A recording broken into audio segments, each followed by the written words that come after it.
Muy rápidamente de todas las cuestiones tecnológicas.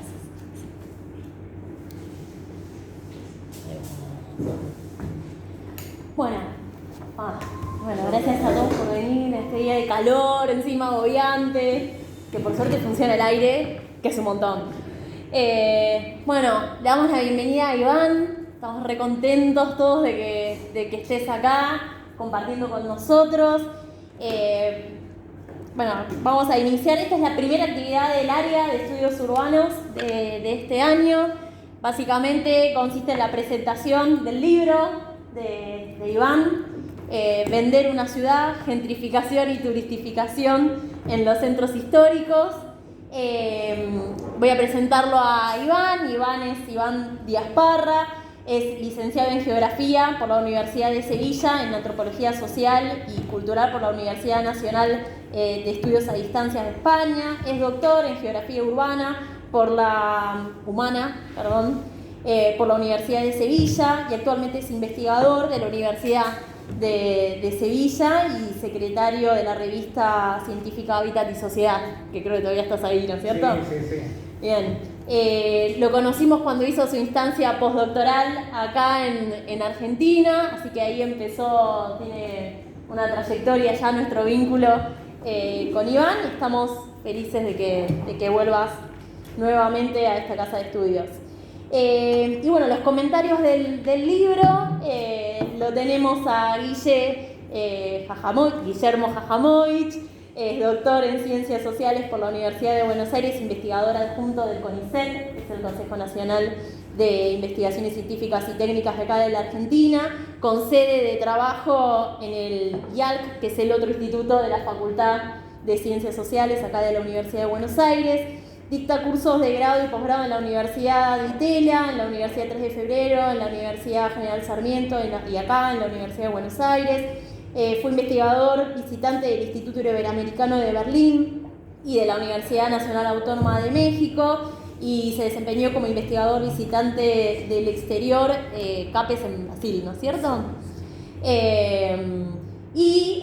También lo tenemos para comentar el libro a Matías Vergano, de la casa.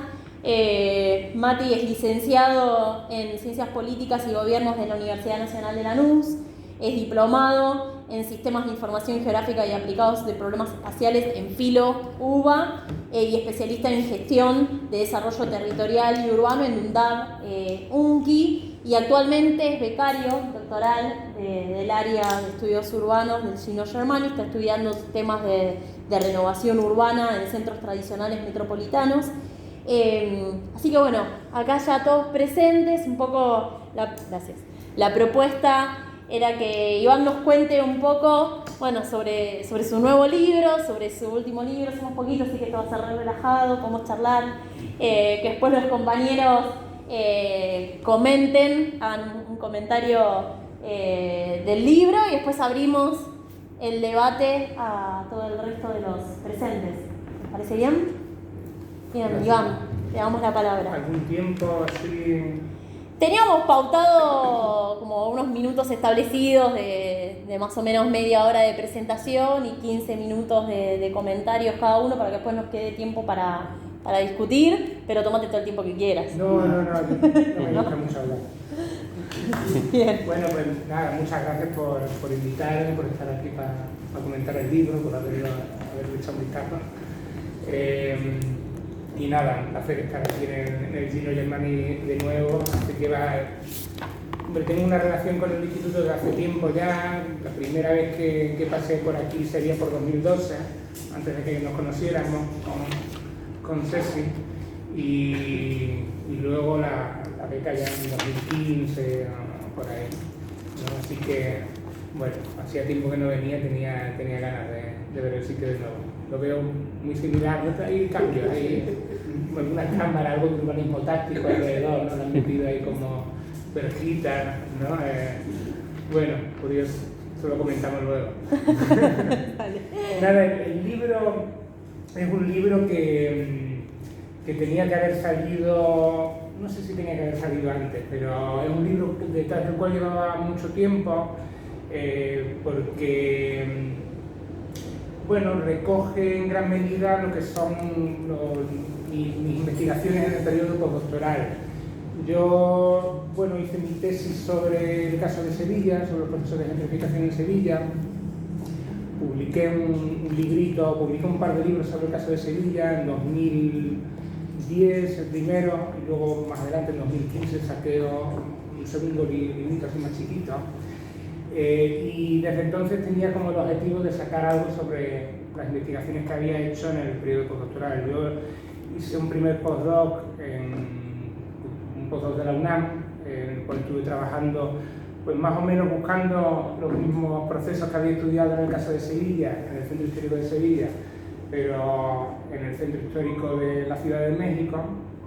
Estuve un par de años allí y luego encadené con otros 2 años acá con un postdoc del CONICET, en el cual estuve trabajando sobre todo con la cuestión del MOI en el centro, pero también tocando de otra manera, de una manera quizá más tangencial, la cuestión de la regeneración urbana, renovación urbana, transformación, gentrificación de los espacios centrales.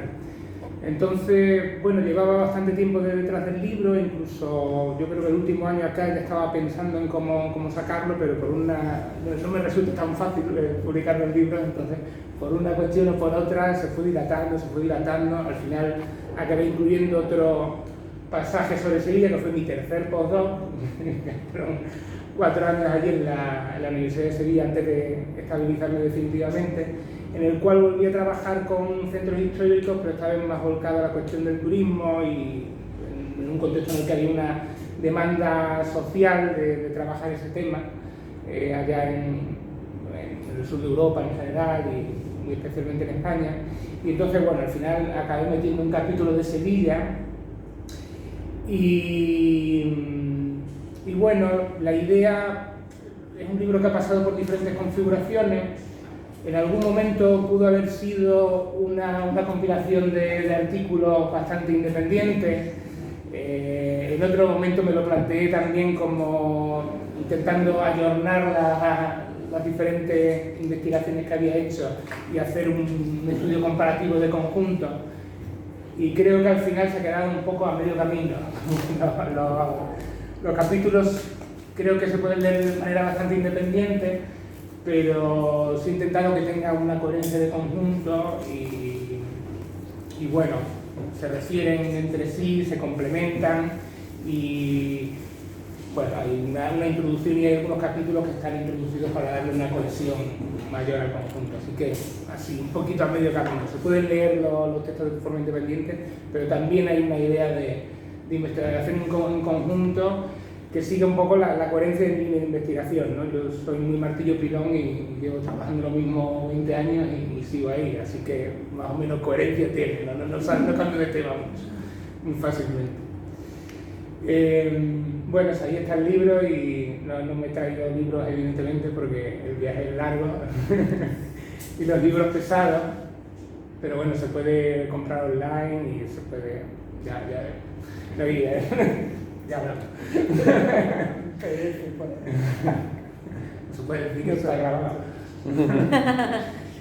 Que, bueno, y el libro, bueno, pasando a la cuestión de los contenidos del libro, más que comentar los capítulos independientemente, por hacer un comentario así más general, más transversal de lo que es el libro, los diferentes capítulos en los cuales, bueno, trabajo cuestiones más teóricas, hay capítulos más de carácter puramente teórico, hay capítulos que siguen, bueno, lo que ha sido un poco de historia de las políticas públicas, de las políticas urbanas, del desarrollo de ese organismo neoliberal en el que trabajamos casi todos. y luego, bueno, cada uno de esos casos, cada uno de los 3 casos mencionados, Buenos Aires, Ciudad de México y Sevilla. Todos los capítulos pues, están atravesados por una serie de debates que fueron los debates que fui teniendo, fueron surgiendo en esos procesos, en esos 3 procesos de investigación postdoctoral. Y por centrarme un poco sobre todo en la cuestión de la gentrificación, ¿no? Pues diría que hay como 4 debates o 4 líneas de debate relacionadas entre sí, ¿no? Muy complementarias que atraviesan el conjunto del texto. Bueno, que serían el debate sobre la terminología y la terminología utilizada y la definición del concepto de gentrificación, el debate sobre la explicación del proceso, sobre cómo explicar el proceso, el debate, no sé si ético, más bien puramente político, de las consecuencias del proceso y de la valoración positiva o negativa, que puede ser un planteamiento un poco engañoso también de ese tipo de procesos, y finalmente la cuestión de la generalización, de la aplicabilidad de este tipo de conceptos, teorías, discusiones a una generalidad de casos, que quizás es el debate un poco al que he llegado más tarde, y creo que bueno, me he encontrado también con Jajamovich, ¿no? Que trabaja mucho la cuestión de la difusión de políticas públicas, y es una cuestión que me apasiona bastante últimamente, me ha motivado mucho. Con respecto a la cuestión de la definición, bueno, pues el término, la cuestión de la definición o la cuestión del uso del término es problemática desde el principio con la cuestión de la gentrificación, y eso tiene mucho que ver con las dificultades a la hora de el término y las discusiones, la teoría de la gentrificación o las teorías sobre la gentrificación, de ubicarse en el ámbito hispanoparlante o de asentarse en el ámbito hispanoparlante. Yo, por ejemplo, cuando empecé a trabajar con la cuestión de la gentrificación en Sevilla, que fue prácticamente como mi trabajo de fin de grado, que en 2002, nadie hablaba de gentrificación, ¿no? Era algo como que era totalmente desconocido. Cuando defendí la tesis por 2010-2011, se hablaba de gentrificación, pero sobre todo se negaba la existencia del proceso en el caso de España.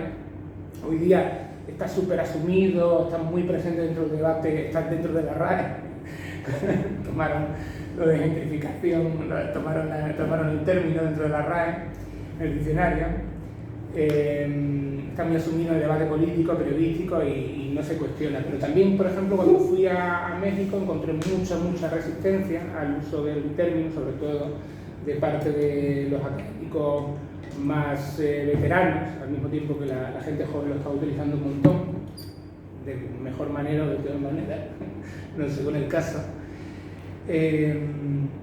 Y bueno, yo creo que esa dificultad de entrar tiene mucho que ver con la dificultad del término, con la complejidad del término, y con el hecho de que es una terminología que no es realmente muy descriptiva del proceso al que se refiere. El término gentrificación, pues al menos como yo he entendido la historia, en el caso de gentrificación es una adaptación grosera de un término inglés, pero este término inglés además es un neologismo, y es un neologismo que no es descriptivo del proceso, sino que es un neologismo que tiene un sentido incluso sarcástico en su origen. Cuando Rucklas habla de gentrificación a finales de los 60 en Islington o en el este de Londres, utiliza el término gentrificación como derivado de gentry, que la gentry es una clase rural burguesa, una burguesía rural del 17 o del 18 que se nutre de la privatización de los bienes propios, en el cual puedes hacer alguna conexión con el desplazamiento del campesinado a la ciudad, pero que realmente tiene un punto como satírico, como despreciativo hacia las personas que están protagonizando el proceso, o así lo entiendo yo.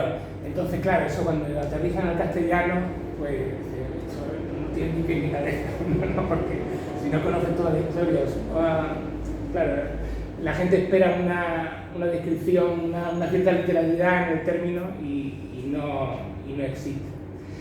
Las alternativas que fueron surgiendo aquí, en el ennoblecimiento de Carman, la elitización de García Herrera ya, al final les pasa un poco lo mismo, ¿no? Siguen sin ser términos realmente como que se ajusten a la descripción del proceso, ¿no? No estamos necesariamente hablando de una élite, no estamos necesariamente hablando de un grupo noble, aunque quizá ese término tiene bastante del carácter satírico del término original en inglés. Entonces, claro, bueno, ¿cómo salir de ese desaguisado? Yo diría que, bueno, estamos en la posmodernidad, hay una diferenciación entre significante y significado, y creo que lo fundamental no es que el término sea tan descriptivo, sino que trabajemos con definiciones operativas del mismo. Y eso me lleva a la cuestión de la definición operativa. Ahí hay dos definiciones que creo que son interesantes, o las que yo he manejado más, que son las de Hackworth, no sé cómo se pronuncia.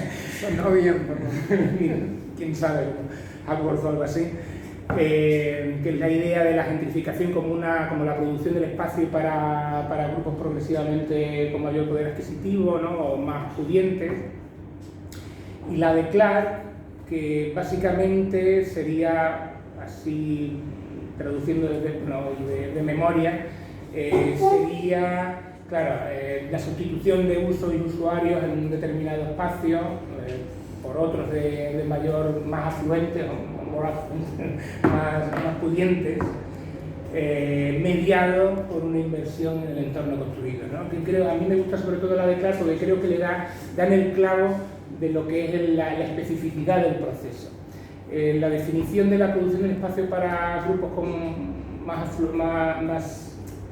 pudientes, progresivamente más pudientes, creo que es demasiado general, queda en algo demasiado laxo en el que caben demasiadas cosas, y creo que la definición de Clark apunta a la clave, que es la relación entre diferentes cuestiones. Creo que ha habido una tendencia, por ejemplo, entre algunos autores a tomar la gentrificación por la reinversión del espacio construido o el asentamiento de nuevas clases medias con determinados tipos de hábitos de vida o el desplazamiento de grupos con bajo poder adquisitivo, de usos de usuarios.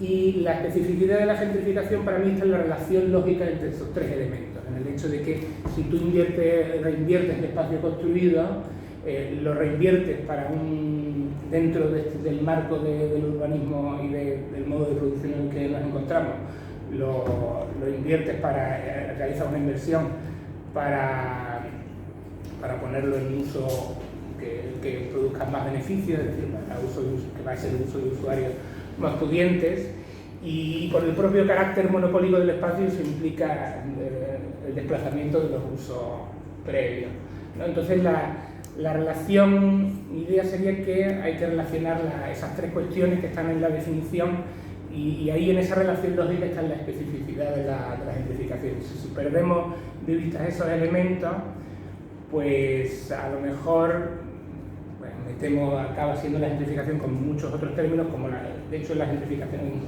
como se utiliza muchas veces, un cubo, un depósito en el que metemos prácticamente cualquier cosa. Luego está la cuestión del debate sobre la explicación. Eso es un debate que está muy trillado, ¿no? La cuestión de la producción y el consumo lo explicamos a través de los cambios culturales y los cambios en los patrones de consumo de las clases medias, lo explicamos como estrategias del capital para maximizar la renta. En realidad es un debate muy trillado, hay un consenso sobre el hecho de que, bueno, producción y consumo no son compartimentos estancos, sino que forman parte de una totalidad, y en este tipo de procesos pues se ve claramente. Y yo ahí, mi idea es que hay que, aún así es verdad que a lo mejor las explicaciones que los consumption side, ¿no?, que habitualmente se han metido dentro de ese bloque, atienden a características muy específicas del proceso, muy coyunturales del proceso, especificidad de cómo ha ocurrido en determinados lugares. La gentrificación puede tener lugar con el baby boom en Estados Unidos y la generación del baby boom y los procesos culturales que va atravesando esa población, lo cual no está mal, pero al mismo tiempo, si estamos hablando de un proceso que se da en muchos contextos, quedan muy limitadas. Y las explicaciones desde el punto de vista de la producción, basada en los flujos de capital y en la inversión y desinversión, por sí sola, bueno, pues sí, puede correr el riesgo de ser mecanicista en un punto. Entonces, ahí mi idea, yo soy más de la producción, del término producción, no necesariamente dentro de ese marco producción contra el consumo, pero mi idea un poco sería que tanto los cambios culturales, los patrones de vida, los pioneros, como las estrategias del agente público, de los inversores privados, etcétera, etcétera, forman en conjunto parte de un proceso de producción, de una producción del espacio entendida de una manera compleja. Yo ahí hablo de una valorización objetiva y simbólica del espacio que está implicada en este tipo de procesos, y una valorización objetiva que parte de pues, la rehabilitación de los edificios, la creación de infraestructura, la creación de edificios emblemas, la inversión en el espacio público, es una valorización objetiva y también simbólica, de creación de un imaginario, eso en conjunto es un proceso de producción complejo del espacio, en el cual la propia presencia de clases medias, del artista, del pionero, es parte de ese proceso. Sus prácticas en el espacio, sus discursos sobre el espacio son parte de ese proceso de producción, ¿no? No es que eso sea el consumo y lo otro sea la producción. Todo eso en conjunto es tan producción como, no con el mismo poder, evidentemente, pero es igual de producción que un plan de renovación urbana o una estrategia por parte de una coalición de agentes privados de crear un determinado producto espacial en una ciudad. Y además, dentro de esa estrategia también hay una producción del consumidor, ¿no? El consumidor también es parte de un proceso productivo, de un proceso estratégico, ¿no? El producto se busca, se persigue, se diseña y se anima de múltiples maneras, ¿no? Se dinamiza de múltiples maneras, ¿no? Entonces yo me quedo con la producción, pero entendida como la producción como algo complejo, ¿no? Que no es simplemente la inversión y desinversión en términos objetivos, en términos de cristalización en espacio construido. Luego está el debate de la gentrificación positiva o negativa, ¿no? Ahí hay varios pequeños habidos, cada cierto tiempo aparece ese debate. Está pues no sé si desde su origen están estos trabajos muy desde el consumo, la perspectiva del consumo. No sé si tanto de Ley, que es más crítico, pero sí, por ejemplo, de Caulfield, que plantea la gentrificación como un proceso emancipatorio de grupos culturales progresistas que rechazan el conservadurismo del suburbio y encuentran un espacio para un cambio social y cultural progresista en los espacios centrales. Evidentemente hay un dibujo desde un punto de vista de izquierda, pero hay un dibujo positivo del proceso que evidentemente es discutido por la parte de que al mismo tiempo se producen procesos de desplazamiento. El espacio, por una cuestión de física, no puede ser ocupado por dos cuerpos al mismo tiempo, y muchas veces por dos usos tampoco, porque hay incompatibilidad de usos en el espacio, y esos usos y usuarios acaban desplazando a los otros. Luego están ya en los 2000 los debates de quién, de Freeman y Bracconi, que empiezan a hablar de que, bueno, en realidad, o Hamnet, que empiezan a hablar de que en realidad no hay tantas pruebas del desplazamiento, lo que hay una colonización de clases medias, pero en la cuestión del desplazamiento hay pocas evidencias, que son contestados por Slater, hablando de la complejidad del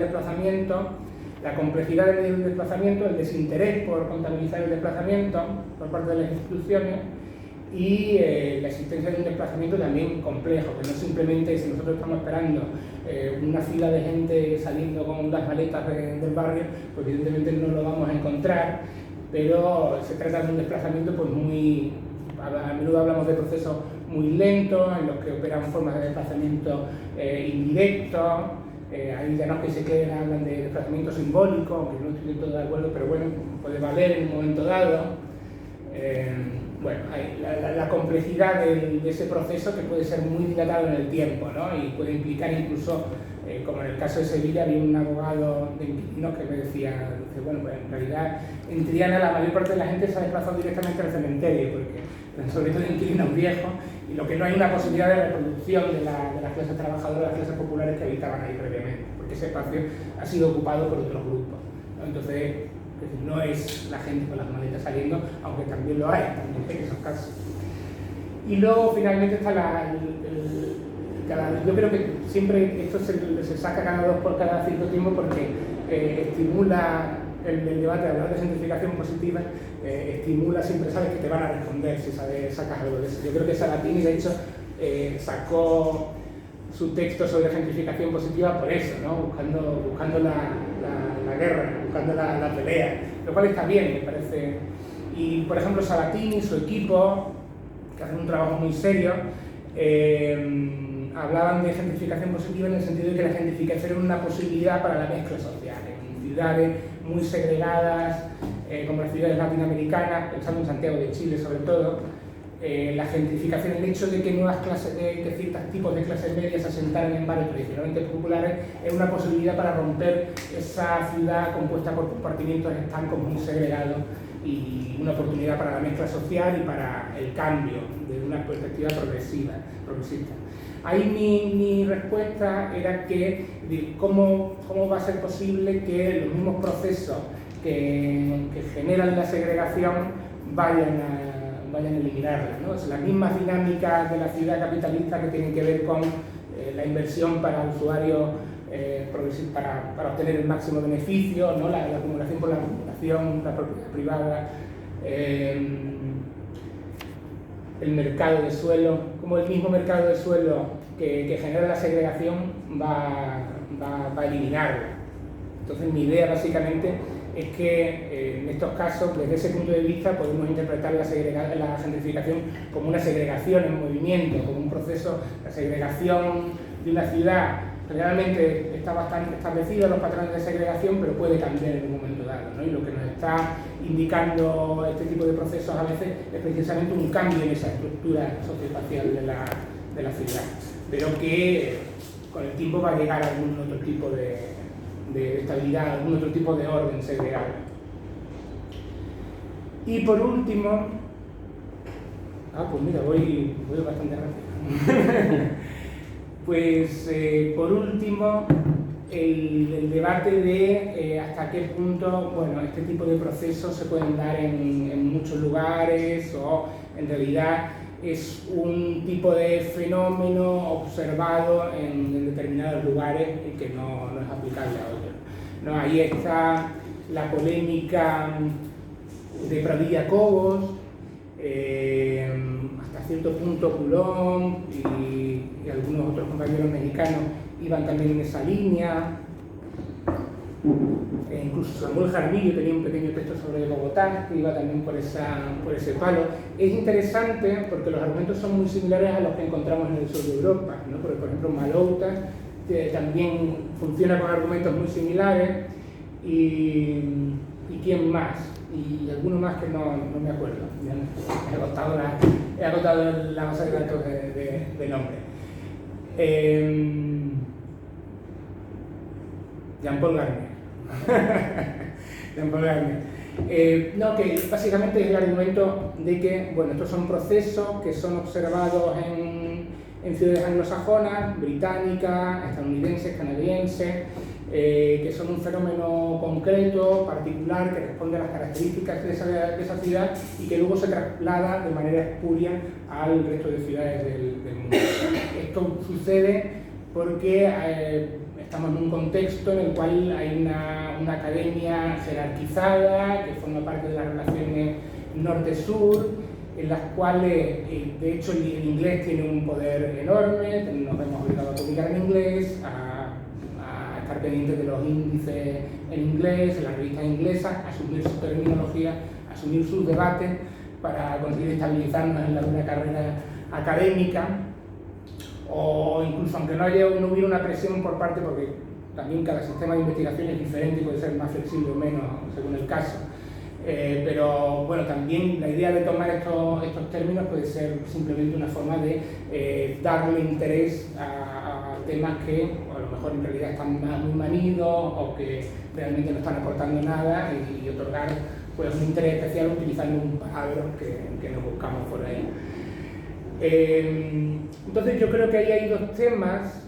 Mi respuesta ahí es que hay dos temas fundamentales. Por un lado, la cuestión del colonialismo académico, ¿no? Si lo queremos plantear en esos términos, del imperialismo académico, que creo que es incuestionable, ¿no? Porque más en el ámbito académico que en el que estamos todos y en el que lo vivimos casi a diario, el predominio del inglés, el poder de las universidades y de las editoriales de los países centrales, que tienen más recursos para publicar, para difundir, para distribuir, para evaluar, ¿no? Para evaluar, ¿no? Y eso es indiscutible. Esa es una realidad con la que nos encontramos y que es nuestra experiencia cotidiana como académicos. Ahora bien, eso, es decir, el hecho de que algo haya sido observado en una ciudad anglosajona, por sí mismo no niega el carácter explicativo de la teoría, ¿no? Eso tenemos que discutirlo en otro lugar.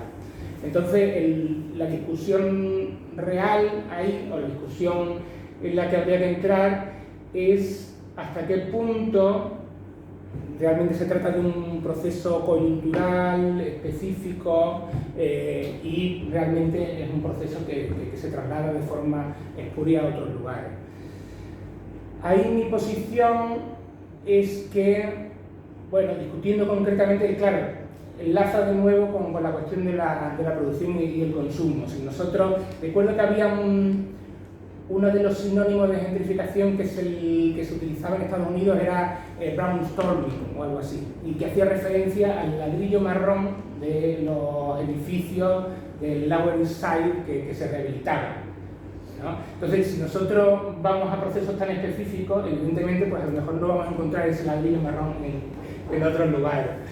Y cuando digo ladrillo marrón, que es quizá es un punto un poco exagerado, digo también diversos procesos sociales que van desde el baby boom, desde patrones de consumo específicos, desde estratos sociales o clases sociales en términos sociológicos que tienen una determinada configuración en diferentes regiones del mundo, ¿no? Evidentemente, esos cambios, si nosotros esperamos ver reproducido un proceso tal como ha ocurrido en Islington o como ha ocurrido en el Lower East Side, pues tampoco lo vamos a encontrar, ¿no? Igual que no vamos a encontrar la masa de gente saliendo del barrio con las maletas. Ahora, mi idea ahí es que la gentrificación es básicamente un epifenómeno. Es un epifenómeno lógico dentro de lo que son las lógicas de funcionamiento de la organización capitalista. En la medida en que hay una sociedad estratificada socialmente, en el que esa estratificación además, uno de los elementos de esa estratificación es la capacidad de desembolso, ¿no? La condensación en el dinero del poder social, el puro poder social del dinero, que es lo que más directamente se transmite en la esfera del consumo de ropa, del consumo de lugares, ¿no? El puro poder social del dinero. En la medida en que hay un mercado de sueldo, que existe la propiedad privada, y que los agentes de la producción, ahora estoy utilizando esa terminología, pero me vais a perdonar la contradicción con mi propio discurso, que buscan maximizar sus beneficios y buscan la acumulación por la acumulación, es lógico que si concentramos inversiones en un determinado lugar, sea con la expectativa de obtener beneficios, de ponerlo en un uso más rentable, ¿no? para obtener réditos a través de la obtención de rentas de suelo, y es lógico que esos usos desplacen a los menos rentables. ¿Eso quiere decir que eso va a ocurrir siempre así de la misma manera? No, eso quiere decir que es un fenómeno lógico dentro de los parámetros de la organización capitalista, en la medida en que funcionen esos parámetros de la organización capitalista. Hay múltiples razones por las que eso puede no ocurrir, Y de hecho no ocurre. Hay comportamientos antieconómicos por parte de los propietarios de suelo. Hay comportamientos que se niegan a vender, que mantienen las rentas bajas por una cuestión romántica, ¿no? Podemos encontrar en el trabajo empírico, podemos encontrar muchos casos de ese tipo. Hay mercados que no funcionan, ¿no? El mercado de crédito en Argentina, por ejemplo, ¿no? Eso es un obstáculo a la dinamización del mercado del suelo. Hay procesos históricos que dificultan más o menos la ocurrencia de este tipo de fenómenos. Un alto peso de los propietarios, de los hogares propietarios, generan un mercado de suelo mucho menos dinámico, mucho más arraigado al suelo. Entonces hay posiciones que es teóricamente lógico y al mismo tiempo, y creo que es tan interesante ver cómo ocurre como cómo no ocurre, y las razones por las que no ocurre. Y bueno, esas eran las cuatro cosas.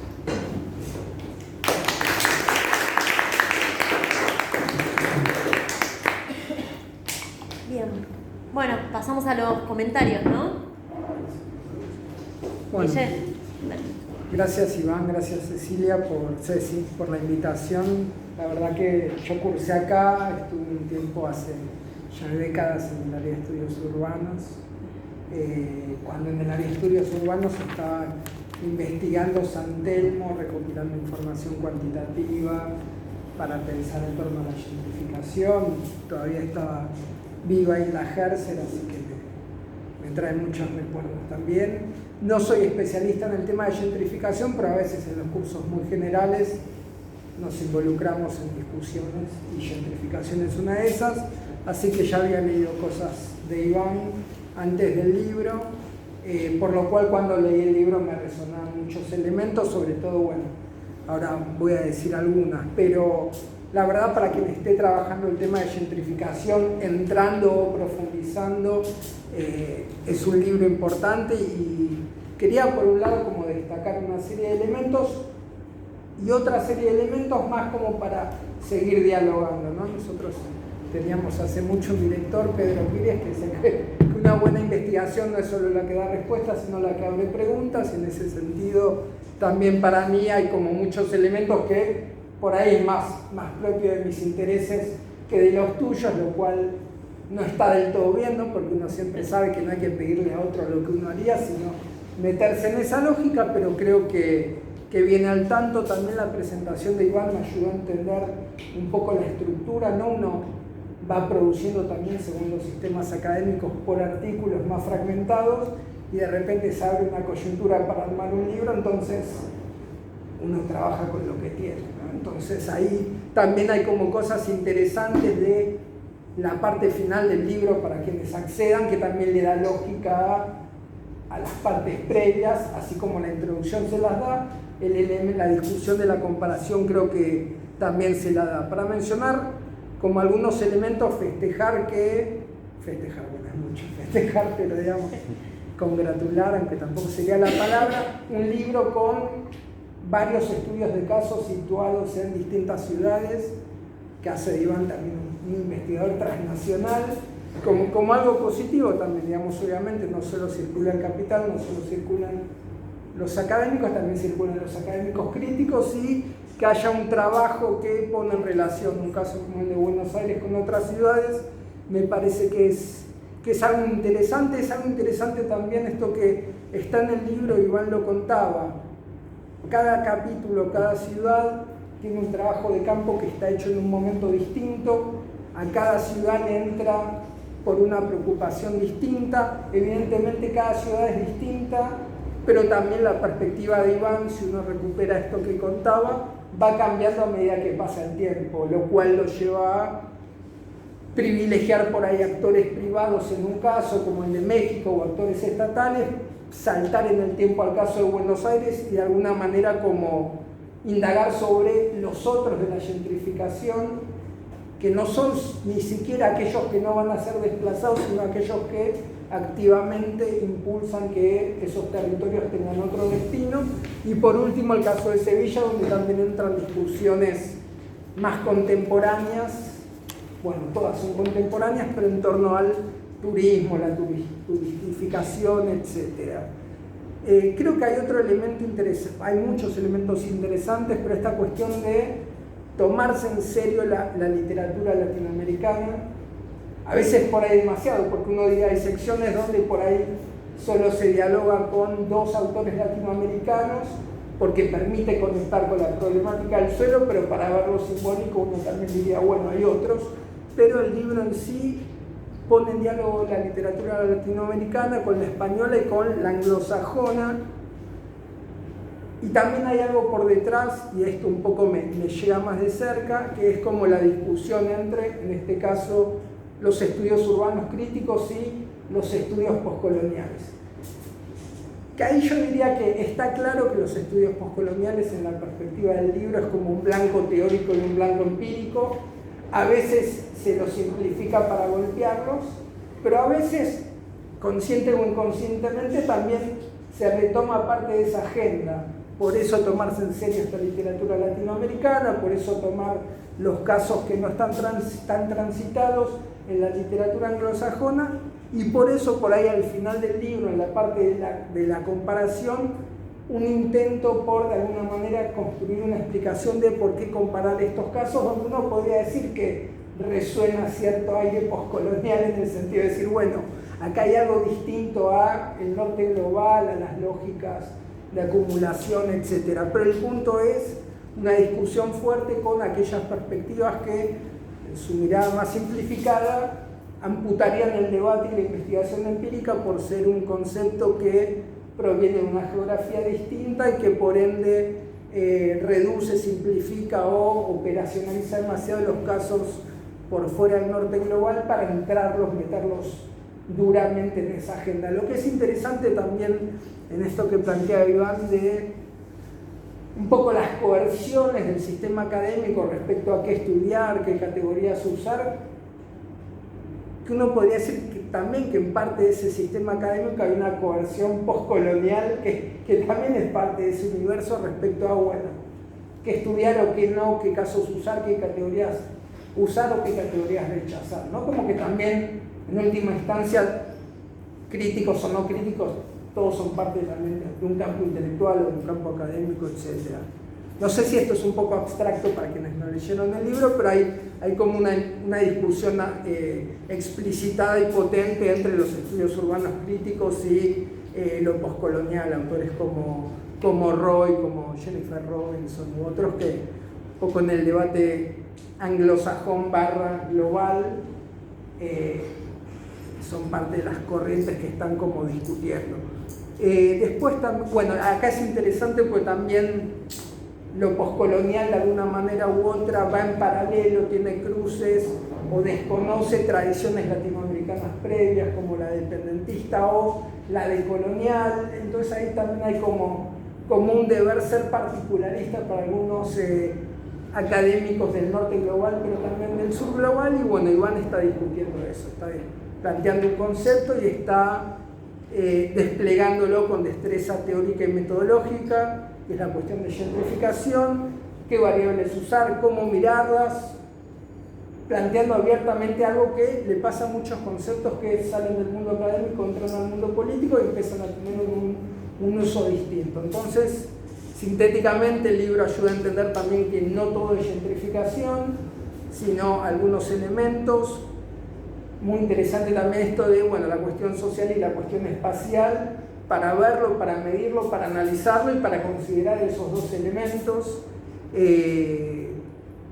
Y también, digamos, tiene unos anexos metodológicos para quienes trabajen en gentrificación que son muy interesantes, porque ahí también da cuenta de las limitaciones que se cuentan a la hora de reconstruir los procesos, limitaciones estadísticas, limitaciones de datos, de comparabilidad, etcétera, para que no trabajamos algo que Iván trabaja, es como el cruce entre lo cualitativo y lo cuantitativo, ver eso hecho con solvencia es como bien interesante. Y también el elemento de distintas formas de comparar casos, Sevilla, Ciudad de México, Ciudad de Buenos Aires, comparar longitudinalmente, en el sentido de decir, bueno, si quiero ver un cambio, Eso implica ver un proceso, por ende tengo que ver censos de tal época a tal otra para ver ese pasaje y también comparar el área delimitada a estudiar los centros históricos con la ciudad en general para ver si los indicadores son lo suficientemente significativos para ver si puedo hablar de gentrificación y de qué manera. Hay otra cosa muy interesante, el libro tiene una parte muy teórica, 3-4 artículos bien densamente teóricos, pero a mí me gustan también los estudios de caso porque eso se aterriza. Cuestiones que por ahí tienen más lógica argumental en los casos a veces se desparraman un poco, lo cual está bien porque esos procesos un poco entran en movimiento. Entonces ahí también por ahí la teoría del salto de renta puede tener sentido, pero se vuelve mecanicista como única explicación porque no hay política, solo hay mercado del suelo ahí. Y cuando nos metemos en los casos, bueno, podemos aterrizar más, ver los actores, ver los conflictos, etc. Pues yendo un poco más a las cosas que me interesan en paralelo al eje, pero que creo que dialogan, es que aparte de los casos por separado, hay varios momentos donde Iván va mencionando actores que también permitirían entender que esos casos están conectados. Es decir, hay renovaciones de centros históricos, no solo porque cada ciudad está en el marco de un régimen capitalista, sino también porque hay procesos menos estructurales que conectan los casos. Organizaciones internacionales vinculadas al patrimonio, pero también expertos que circulan, políticos que circulan, financiamientos, viajes de estudio, a conocer experiencias, manuales, etc. Eso también como permitiría como, de alguna manera, como cruzar la comparación con la conexión y particularmente, yo ahí lo hablaba antes con Iván, en estos temas de centros históricos y de patrimonio y en esta clave de conexiones entre los casos, un poco recuperar lo que fue, creo que más en los 90s, y la primera década del siglo XXI, el rol de la Junta de Andalucía haciendo cooperación internacional en La Habana, Montevideo, Ciudad de México, Buenos Aires, creo que Santiago de Chile también, moviendo ciertas formas de intervenir en estos casos. En muchos casos también compitiendo con otros ayuntamientos españoles, porque los catalanes, que los conozco más, estaban también circulando en América Latina promoviendo otra clase de políticas, pero lo que es interesante también es que la Junta de Andalucía, a diferencia de, digamos, el urbanismo un poco más neoliberal en términos de decir, bueno, operaciones que permitan mayor rentabilidad de inversiones inmobiliarias, hacía intervenciones muy pequeñas, eso hablábamos, pero con el intento de renovación patrimonial manteniendo población y con destino de vivienda, es decir, en algún aspecto fomentando una lógica que no genere desplazamiento. Algo en una escala menor, antes lo había hecho la cooperación francesa con el Recoup La Boca, en el sentido de comprar conventillos, renovarlos y que esa población que estaba vuelva, pero ahí también el punto, y lo vamos a ver en un momento con el MOI, es que entender que también esa circulación no es solo del urbanismo mainstream, sino también del urbanismo alternativo. Ahí es interesante, ahí también hay una cuestión de la idea de circulación o movilidad como una mirada alternativa por ahí a la de difusión, o sobre todo metáforas como la de imposición, porque sobre todo la metáfora de la imposición de un modelo hace que esos actores locales ocupen un rol muy pasivo, no tengan agenda política, económica, aunque sea negativa desde nuestra perspectiva. Esos actores locales de cada ciudad deciden, por motivos políticos, económicos, técnicos o lo que sea, vincularse con esos actores internacionales. Y a veces también esa cuestión, eso también problematiza lo de centro y periferia, no porque no haya simetría, sino porque también esos actores locales deciden con quién vincularse, con quién no, etc. Y ahí también hay un texto viejo, o no tan viejo, de Bourdieu, que se llama algo así como las condiciones generales de la circulación de ideas, o algo por el estilo, que él hablaba siempre de que había malentendidos en estos procesos porque el contexto donde venía la política era distinto al contexto de llegada. Y otras perspectivas dicen, bueno, cuando las políticas se mueven, mutan también. Y acá me acuerdo, entrevistando a alguien de la Junta de Andalucía, me contaba, espero que nadie se lo tome a mal, la experiencia que tuvieron de cooperación con La Habana. Quien conoce La Habana sabe que el centro histórico durante mucho tiempo estuvo muy degradado en términos edilicios, y la cooperación andaluza iba con esta idea, bueno, renovar edificios y mantener población, y en un momento muy crítico para los políticos y gestores cubanos, decían, no queremos eso, queremos hoteles internacionales, necesitamos capital. Entonces ahí también hay una cuestión que permite como entender que no es un contexto, sino que son muchos y que se producen estos procesos.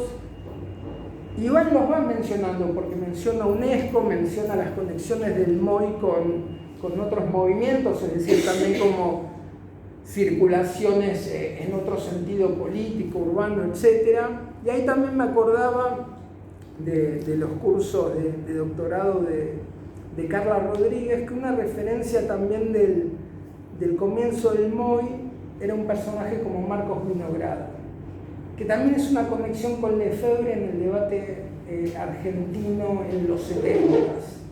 Entonces ahí también hay como una cosa de que yo una vez se lo comenté a un profesor brasileño y no lo podía creer, que Lefebvre se lo tradujo antes al español que al inglés. Entonces ahí también hay como otra tradición y otras circulaciones donde el MOI está vinculado a este personaje Vinograd, que también en su momento intervino en las discusiones sobre la U24 en San Telmo y que conocía muy bien las experiencias de Bolonia, etc. Sobre todo para ensanchar... ¿Argentino? Sí, argentino, que habrá muerto a inicios de los 80s. Y para muchas personas del MOI es como una de las referencias intelectuales. Pero también el caso de Buenos Aires es muy interesante, pues también permite ver estas otras circulaciones. Después hay un punto que no sé si la perspectiva un poco más histórica ayuda como a matizarlo, que es como el intento de evitar una mirada un poco teleológica, ir al pasado solamente entendido como antecedente de lo que llega después, y tal vez repensar ese pasado para entender que lo que resultó no era el único camino. A lo que voy con eso es a, por ejemplo, la conexión entre el discurso de la vuelta al centro histórico, que Iván analiza, y la conexión con el neoliberalismo urbano. Pues yo ahí sintéticamente ponía algo así como un personaje como Aldo Rossi no conduce necesaria o inmediatamente a Douglas, sino que también esto, como restituirle complejidad y decir, bueno, parte de un debate europeo, incluso un debate de izquierda, con las experiencias de los municipios italianos vinculados a la izquierda que intervienen en los centros históricos, que a mí me pasa cuando pienso cosas de Buenos Aires, bueno, cómo pienso algunos debates de los 80s en relación a lo que pasa en los 90. ¿Es solamente la prehistoria del neoliberalismo o es otra cosa o hay otra cosa, o se podía leer de otra manera o podría haber desembocado en otra cosa? Bueno, no lo sé, lo dejo abierto.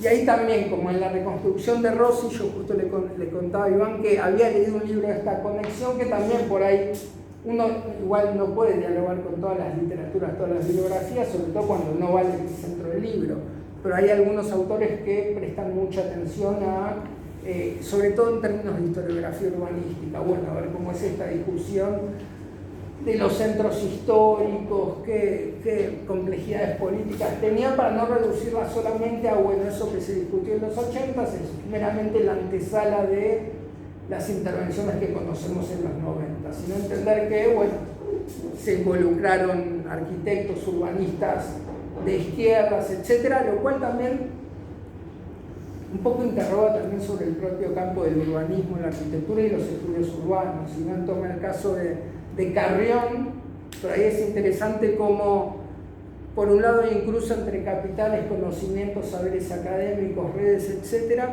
pero también Iván menciona otra cosa que es algo por ahí típico de un poco del universo de los estudios urbanos, que es como el borde poroso con las políticas urbanas, y como muchas políticas que inicialmente tienen un sustento, por lo menos discursivamente progresista, derivan en otra cosa.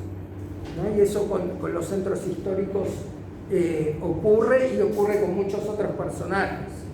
A mí me tocó trabajar sobre Jordi Borges, y también es un caso típico de alguien que viene de las izquierdas y que, bueno, después en otras coyunturas, Castells, no podría decir Alfredo Garay, un montón de personas, digamos, que son parte de esas trayectorias donde, bueno, se van posicionando distinto según las coyunturas, revisan sus trayectorias y también reescriben su propia historia, ¿no? Porque muy rápido me acuerdo cuando uno entrevistaba a Jordi Borges, le preguntaba, bueno, ¿cuándo empiezan los problemas del modelo Barcelona? En el 92. ¿Y vos cuándo te fuiste del ayuntamiento? En el 92. Entonces ahí también hay una limitación con las entrevistas, ¿no? En el sentido de que siempre hay mucha como racionalización post facto, ¿no? Tengo el latín muy lejano. Pero bueno, ahí también hay algo que el libro remarca y creo que lo ayuda a correrse de cualquier automatismo, sobre todo en los casos, y es entender que hay un hiato entre los objetivos y los resultados de las políticas. Aún los actores que tienen más recursos económicos y políticos no siempre logran de alguna manera como modelar la realidad de acuerdo a sus propias expectativas. Ahí me acuerdo, en el libro recupera el caso de Haussmann, vía Lefebvre, pero también ahí es interesante porque hay otros autores que, Berman o autores más culturales tal vez, que plantean que, bueno, pese a esas transformaciones con cierta agenda, muy pocos años después viene la Comuna de París o los pobres se visibilizan nuevamente. Entonces ahí también hay como un ida y vuelta de que por su complejidad, aún los actores por la complejidad de la ciudad, algunos los actores con más peso no logran modelar a Piaget. Eso no significa que todos los actores están en las mismas condiciones, sino que el caso de Buenos Aires lo muestra. Bueno, ahí ocurren otras cosas más allá de lo esperado. Y después también, medio para tratar de cerrar, no miré mucho cuánto voy de tiempo, pero los estudios de caso también permiten como darle más complejidad al análisis. Estaba el caso de México y en perspectiva histórica el de Buenos Aires también se podría ver de esa manera, en el sentido de que cuando uno ve al Estado en acción o al Estado en plural con sus diferentes agencias, uno puede ver que no siempre operan en un mismo sentido. Ahí me acuerdo con la Ciudad de México mencionabas como un instituto de vivienda que operaba en una lógica distinta a la del centro histórico, y no sé si la primera, una intervención importante en términos de patrimonio en Buenos Aires en los años de dictadura, que tenía que ver con la U24, armar un polígono. Eso era inmediatamente después a la destrucción de parte del patrimonio para la construcción de autopistas. Entonces ahí también como eso de vuelta rompe esquematismos como, no sé, una aplicación dura o crítica de la teoría de la renta, en el sentido de que, del salto de renta, perdón, no la teoría de la renta, en el sentido de que no alcanza con que una zona esté desvalorizada para que se gentrifique en unos años, no alcanza con que aparezca una cafetería con cafés especiales, yo ni tomo café, y tampoco alcanza con que aparezca una barbería para que ese barrio se transforme, sino que en el medio también está la política, los conflictos, las internas que generan, digamos, que finalmente los estudios de caso también se vuelvan más ricos y nos permitan ver más cosas. Ahí yo te preguntaría, no sé si el caso del MOI, como también se podría englobar si es que existiera una literatura en torno a la oposición a la gentrificación como un debate más específico, ¿no? Como estos actores que de alguna manera están limitando esos procesos. Pero bueno, no, la verdad invitar a leer el libro. Creo que el libro, obviamente para quien trabaje en gentrificación, es un libro que hay que leer, pero creo que por los debates que plantea, también es un libro que sirve para los estudios urbanos en general, porque en cualquier discusión nos vamos a topar por ahí con el diálogo entre los estudios urbanos críticos, los estudios postcoloniales, y también hay, un poco lo dije al principio, pero para quien quiera de alguna manera cruzar como miradas más cualitativas y cuantitativas. Creo que ahí también hay como un buen punto de entrada, más allá de que por ahí no nos interese la gentrificación, la turistificación de los centros históricos. Creo que ahí también, digamos, son discusiones que todos nos vamos a topar. Si los conceptos hay que dejarlos de lado por provenir de una realidad histórica distinta o no. Y ahí también una última cosa para terminar. Me acordaba también por temas no sé si de historia urbana, pero los textos de Engels llegando a las ciudades industriales, ¿no? Esa mezcla de fascinación, pero también rechazo visceral por la miseria y la grandeza de las fuerzas productivas, etc. Entonces ahí por momentos en el libro, sobre todo en el caso de Sevilla, retomando algunos entrevistados, hay como una añoranza sobre un barrio, ¿no? Como un barrio tradicional, intocado, no permeado por estas dinámicas. Incluso hay como una suerte de defensa de la ciudad precapitalista, ¿no?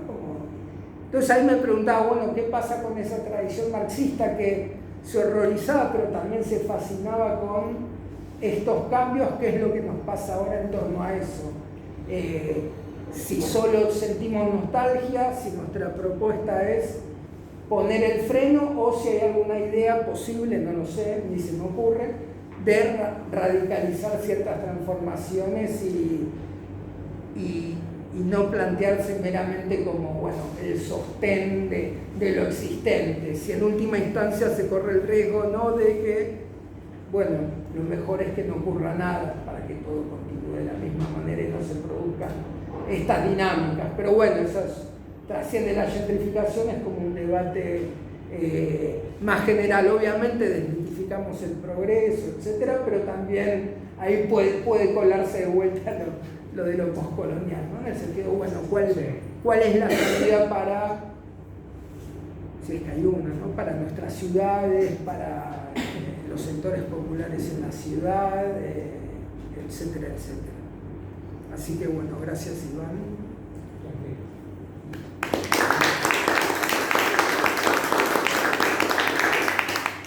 Bueno, gracias, Guille. Le damos la palabra a Mati. Gracias por la invitación. Diego Juan, muchas gracias. Guillermo, Cecilia. En mi caso voy a comentar desde el lugar que me toca, que es el becario y un investigador de información, si se quiere. Me parece que en mi caso yo estudio cuestiones de renovación urbana, no específicamente de gentrificación, pero bueno, evidentemente uno se mercuye en cuestiones o en teoría crítica de renovación urbana o mismo en la teoría urbana de los últimos 30, 40 años, y esto está, ¿no? Hay una conexión muy fuerte entre lo que es la renovación urbana y la gentrificación. Parece que sean, o sea, uno agarra los jugadores y parece que juegan al mismo tiempo, ¿no? O sea, juegan en el mismo equipo.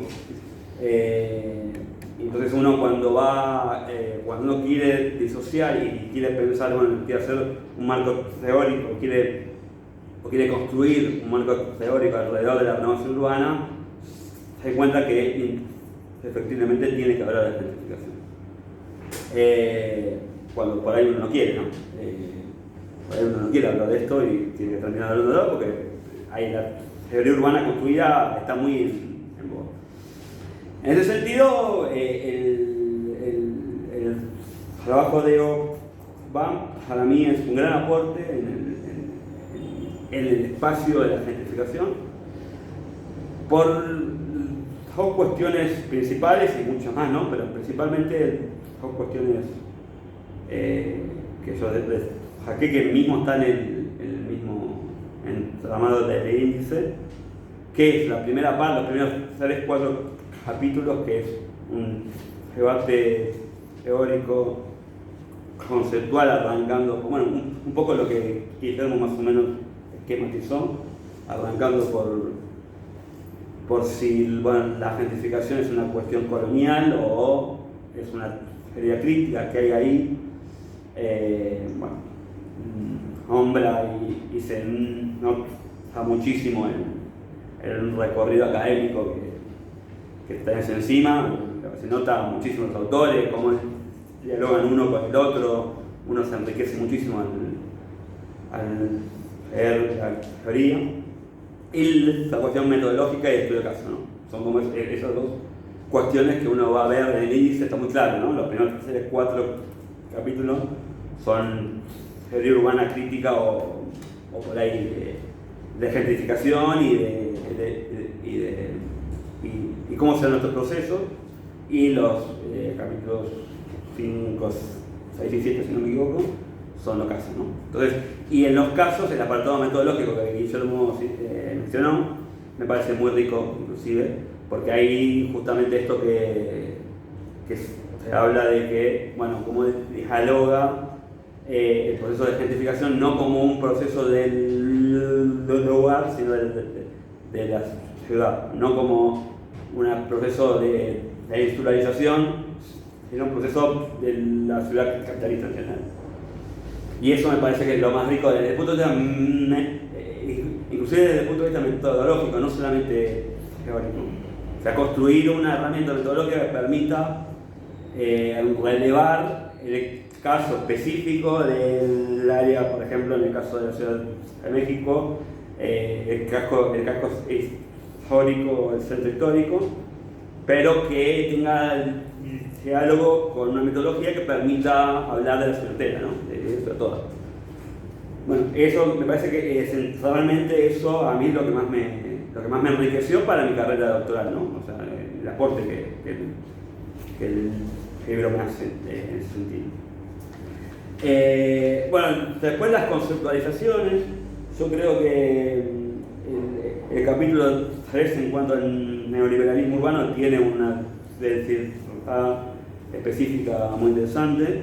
Esta cuestión de hablar de la gentrificación como avance del capital, bueno, está muy, funciona así, pero esta idea justamente de que, bueno, las nuevas formas de ver la gentrificación, esta idea que mencionaste, eso me llamó la atención, no me había percatado de la gentrificación positiva, como es interesante pensarlo como hay una idea que fue una idea que surgió del urbanismo crítico y que después, las políticas públicas la agarran, la retoman y la embellecen. Entonces, de repente estamos discutiendo con actores que se supone que quieren mejorar el entramado urbano, cuestiones que vuelve a decir, no, esto está construido desde otro lado conceptualmente.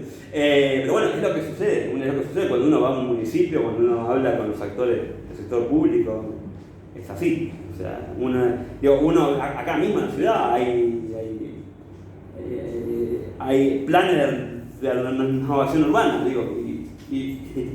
y conceptualmente la renovación urbana nunca es inclusiva, supuestamente, ¿no? Siempre hay. Entonces, ¿cómo puede ser que los actores públicos? Bueno, pero porque hay dos ideas. Me parece que la academia corre por un lado y la política pública corre por el otro. Y eso me parece que es muy rico desde el punto de vista conceptual, como lo mencionaste. Después hay cuestiones que a mí me interesan particularmente, sobre todo estas relaciones globales, y bueno, mismo el libro es un aporte transnacional, o transoceánico, ¿no? Porque los casos son de dos continentes.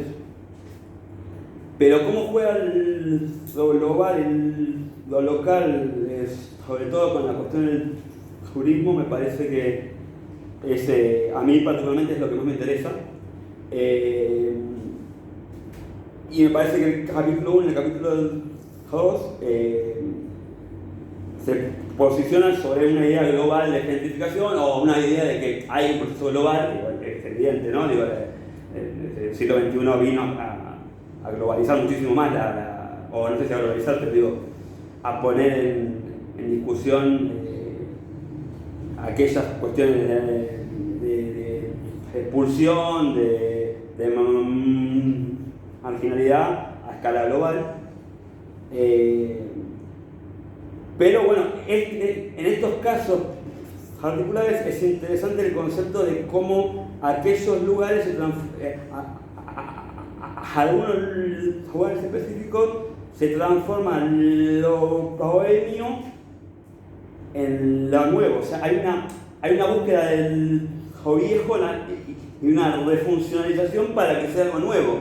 Entonces, digo, esto siempre me llama la atención. Una vez le dije que a Cecilia, haciendo un relevamiento, le mencioné, che, pero no sé, había una cervecería, por ejemplo, ¿no? Esta cervecería tiene las chapas oxidadas puestas en la puerta, pintado con aerosol. Y hay gente que, no digo que son de sector de clase alta, ni por asomo, pero digo, van ahí porque está pintada con aerosol. Mira qué lindo que queda pintada esta chapa oxidada. Entonces, si eso estaría en otro contexto, en otro barrio, sería visto como el domicero.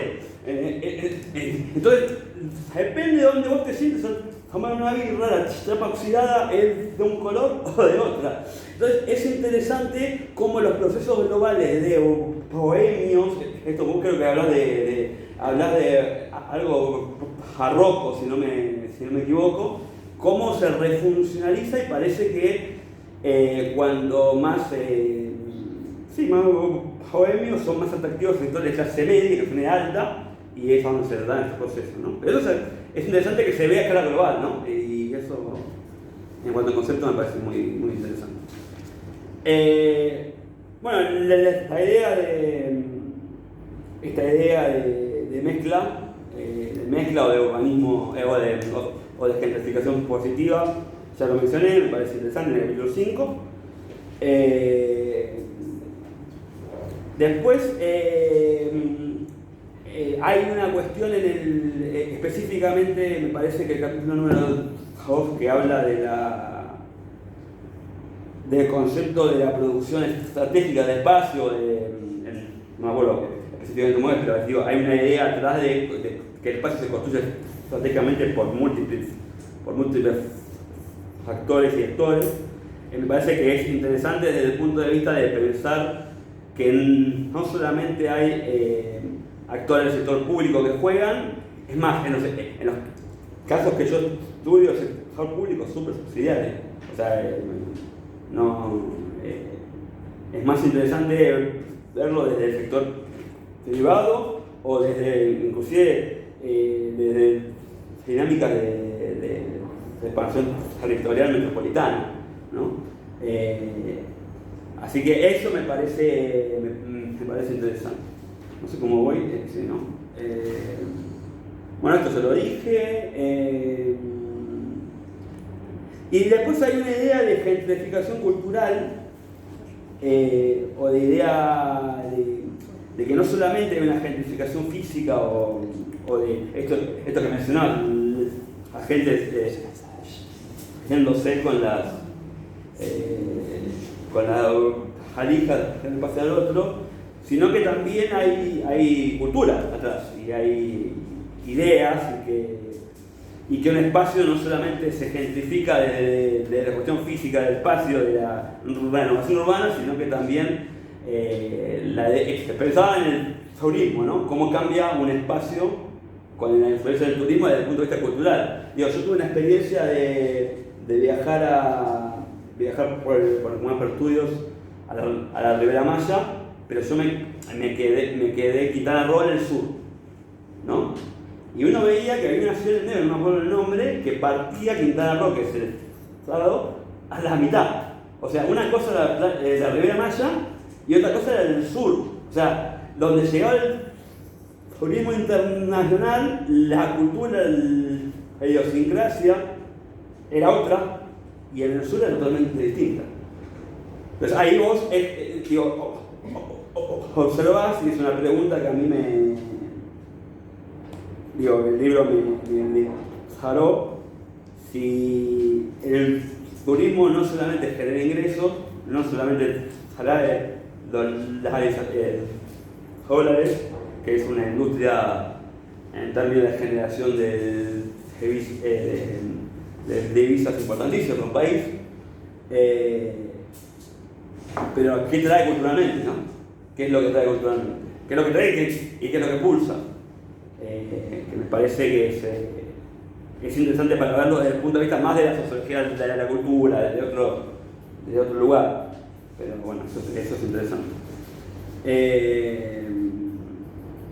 Bueno, después hay algunos autores que, no sé, porque, digo, hay cuestiones de escalas que también es interesante pensarlo en términos escalares, ¿no? De cómo, digo, esto de la producción estratégica del espacio, ¿en qué escala?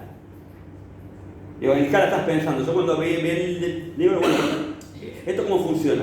Funciona a escala centro histórico de la Ciudad de México, pero cuando vas a hablar de gentrificación, hay una idea global. Entonces, digo, ¿cómo funciona la producción social del espacio, la producción estratégica del espacio en múltiples escalas? Eso también es interesante. Y ahí, bueno, autores clásicos, ¿no? Neil Bremer, un montón de cuestiones que hablan de escala, de escalamiento, que bueno, son cosas que me interesan a mí particularmente y es lo que me encajó del libro. Bueno, no quiero... esto ya está. Voy a pasar a lo último, porque me parece que el resto ya lo mencioné todo. Sí, las preguntas finales, que por ahí son preguntas que el libro me generó y que por ahí pueden servir o para abrir el debate acá o para, no sé, para otra oportunidad. La primera es, bueno, ¿es pertinente estudiar la gentrificación en el siglo XXI? ¿Cómo estudiamos la gentrificación en el siglo XXI? Me parece que el libro es una respuesta a ese objetivo, ¿no? A una idea o a una construcción que tiene por lo menos 40 años, 50 años. Pero ¿cómo lo estudiamos hoy? ¿Es pertinente? No, ¿tenemos que construir otra idea alrededor de la gentrificación? Bueno, es una pregunta que me surgió y me parece que el libro es un aporte. Después la movilidad orgánica del capital, es decir, aquellos proyectos efectivos de la renovación urbana. Digo, ¿cuáles? ¿Cómo funciona la movilidad orgánica del capital hacia adentro de los proyectos que se ponen en ejecución? Esas son las preguntas que me generan, ¿no? Y después, aquellas experiencias bohemias que vos identificás o barrocas, bueno, eso más, no sé si restauración barroca o hay algo así. Bueno, mirá que te leí, se nota. Me parece que es restauración o algo así. A mí me llamó la atención porque digo esto, lo barroco es un... Si te agarra un arquitecto es jodido. Pero... Esto es barroco. ¿Qué? Esto es barroco, no creo que sea. Al final aparece eso, sí. pero no sé si es lo que vos estás diciendo o es otra cosa. Ahí aparece y yo dije, bueno, esto dije, me salté de la... Dije, bueno, esto no lo había tenido en cuenta, es interesante. Claro, ¿cómo juega en las experiencias consolidadas? Digo, no, yo en Nueva York, Londres, la ciudad global, ¿no? Que si hablamos de una gentrificación a escala global, bueno, ¿cómo juegan en aquellas ciudades que tienen un peso específico en ese sentido? Y la pregunta general que me quedó es si hay una gentrificación cultural globalizada. Es decir, acá, bueno, se está discutiendo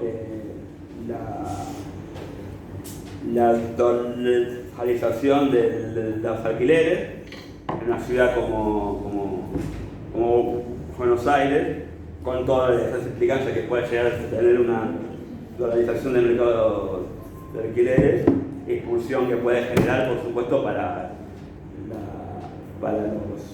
los actores de la sociedad. Y aquella, el turismo internacional que viene, ¿no estaría expulsando cierta cultura de Buenos Aires o de cualquier otra ciudad del mundo? ¿Hay una gentrificación nacional cultural? Eso es como la pregunta general que me generó. Muchas gracias. Muchas gracias.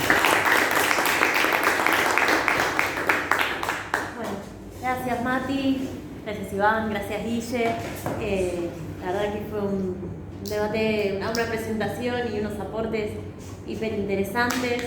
Creo que aportan un montón a la reflexión, no solo a vos, Iván, sino también al resto, ¿no? Para seguir pensando una temática que la verdad que da para seguir problematizando y haciéndonos nuevas preguntas. No sé si alguien, abrimos ahora el debate a toda la sala, si alguien quiere comentar algo, decir algo, aportar algo, hacer alguna pregunta.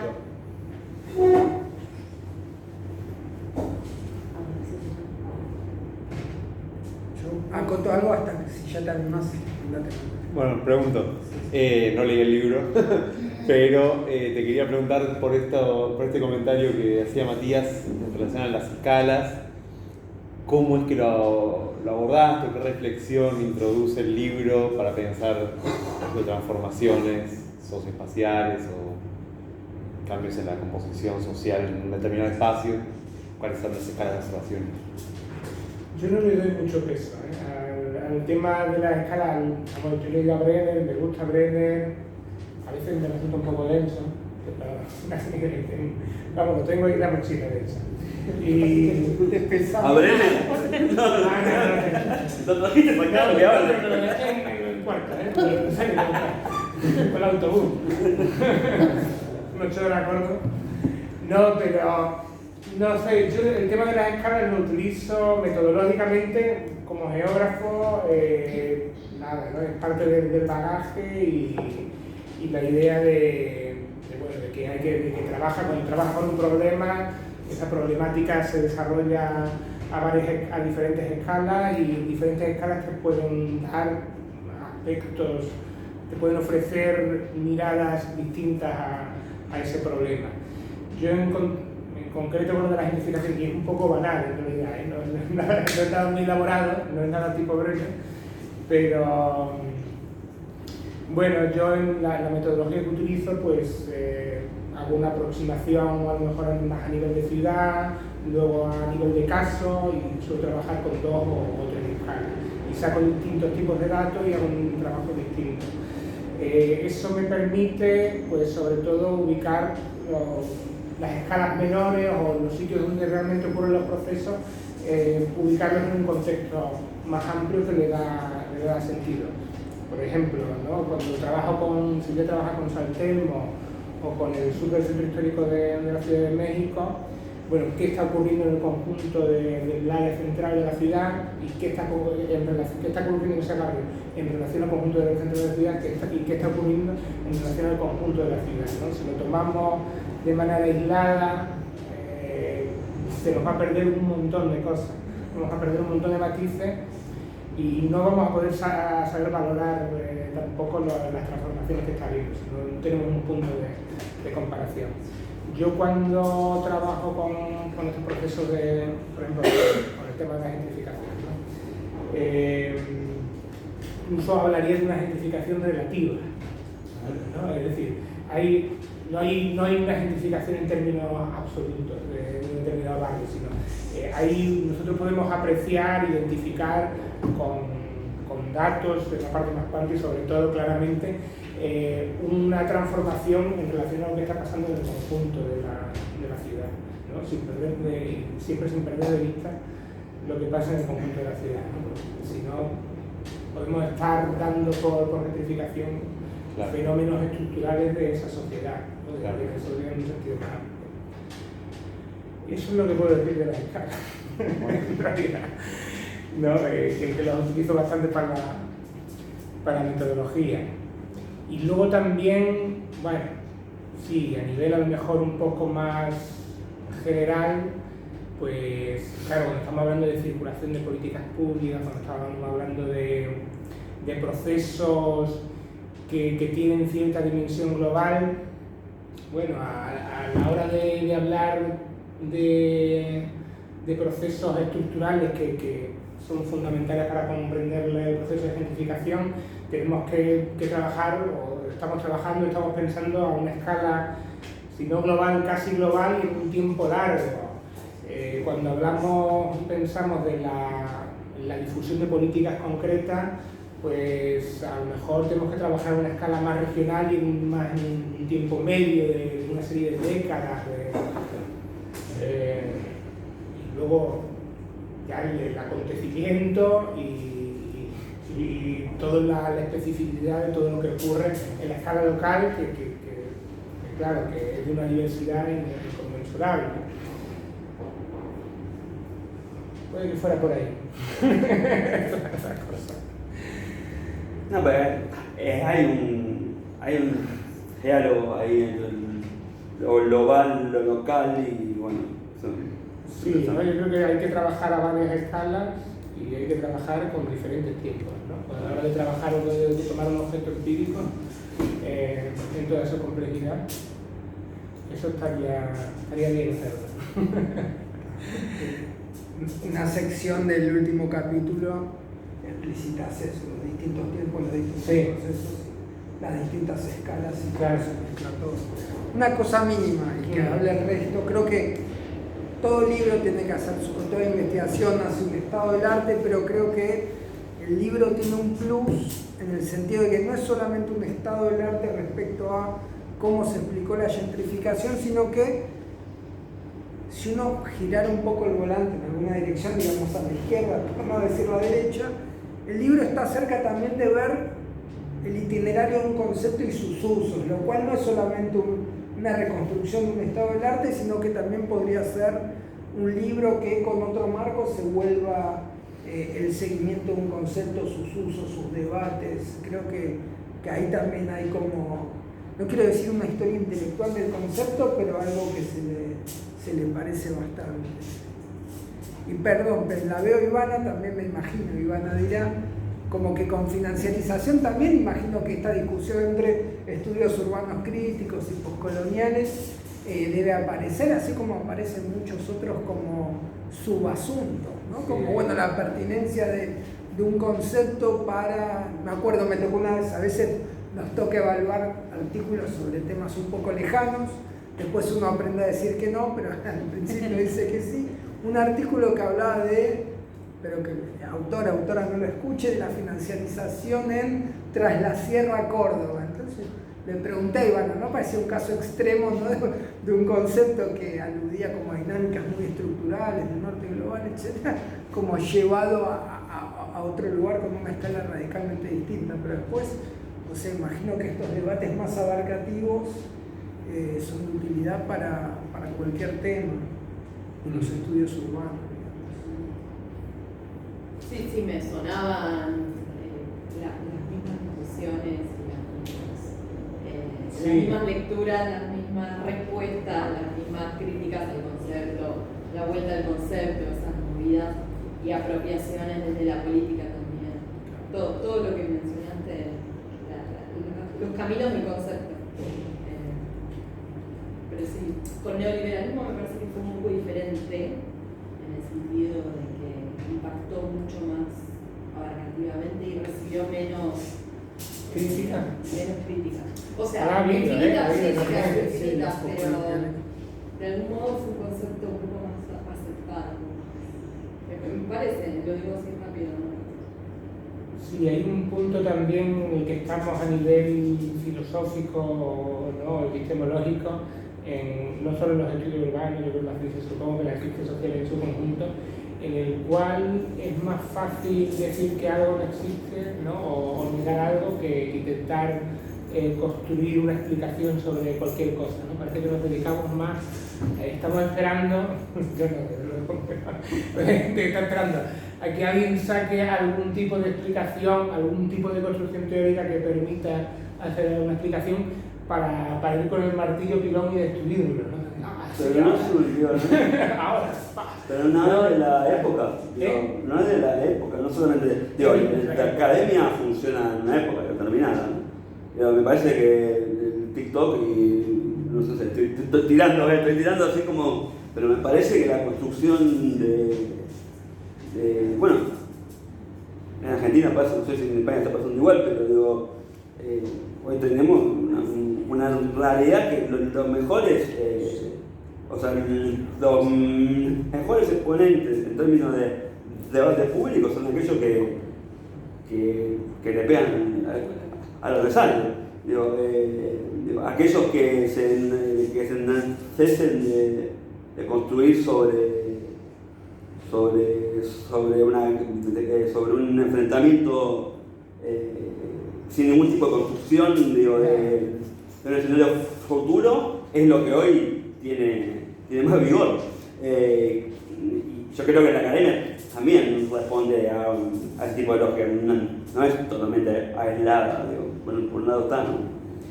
Hombre, yo creo que la discusión visceral ha sido algo parte de un valor de la academia crítica, pues desde el miseria de la filosofía, ¿no? Y libros así.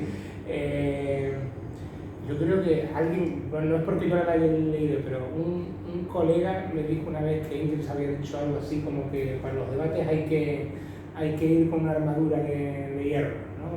Que no te duela nada. Y está bien, no sé, ahora yo creo que hay cierta reflexión sobre eso y lo noto en algunas revistas, en la respuesta de algunos editores, como que se cuida mucho de que la gente no sea agresivo con las críticas, un poquito. Yo creo que hasta cierto punto nos hemos vuelto más suabones con el tiempo. Pero yo me refería más al tipo de crítica, ¿no? Y dentro de la teoría crítica. En concreto, dentro de la teoría crítica, como que me parece como si estuviéramos en un momento en el que solo se puede hacer teoría crítica desde una perspectiva negativa, ¿no? Una crítica negativa, una crítica de destrucción de la teoría y que cuando alguien sabe, como hablaste de Brenner, ya se me vino a la cabeza al pobre al que le han dado, ¿no? con lo de la organización planetaria. Y no parece que si alguien se aventura a realizar algún tipo de meterse en la teoría de rango medio, ¿no? Si no es van a por él, ¿no? Como que, y es muy tramposo eso, viniendo de la geografía sobre todo, porque, y el libro trata sobre eso realmente, porque la especificidad algo que he repetido ya, pero la especificidad del objeto geográfico es inconmensurable. Todo objeto, todo metro de suelo, cuadrado de suelo en el planeta es único, tiene una posición relativa, unos contenidos y una historia única, ¿no? Y entonces, en ese sentido, encontrar algo que no cuadra en una teoría, o que no es que no cuadre en una teoría, pero la reivindicación absoluta de la diferencia en las discusiones teóricas, es decir, no me parece que lleve a ningún lado, realmente.